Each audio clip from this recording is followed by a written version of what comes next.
The Uganda that I left behind is no longer there. The Ugandans that I knew, who I grew up with, are no longer in Uganda. And wherever I'm in the world, when I sit on a British Airways aircraft, I think I've arrived.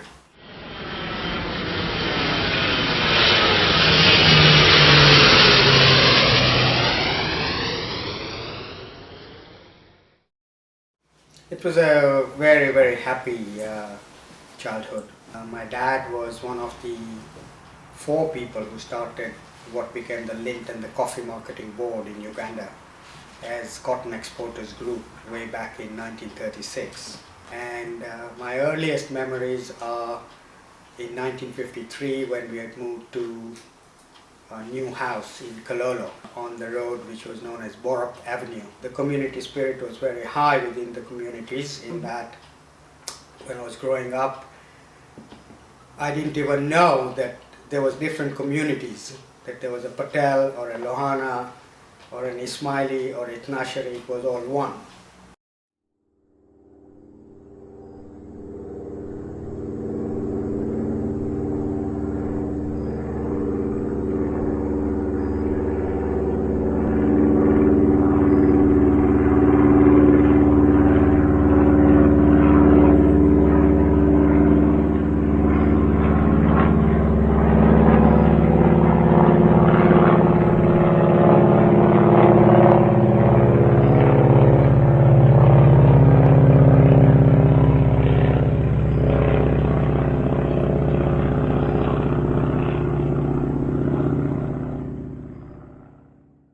Ugandan agents had to stand in a line where the Ugandan immigration officers, really army people, verified each of the people's passports.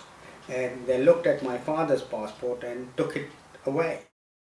My father was made stateless and he couldn't come to the UK when we were expelled. So my father and my mother went to Mumbai and he died at a friend's house 3 weeks after leaving Uganda, having been to the American Embassy and British High Commission to see whether he could get a visa to come and join us here. 6 or 7 people died within a matter of 2 weeks after the expulsion in different parts of the world.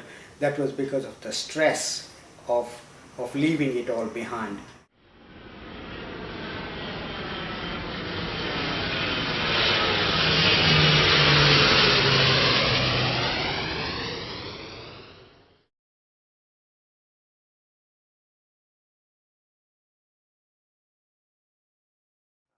They say that any country where you had birth and infant nurture, you'll always have a special heart for that country.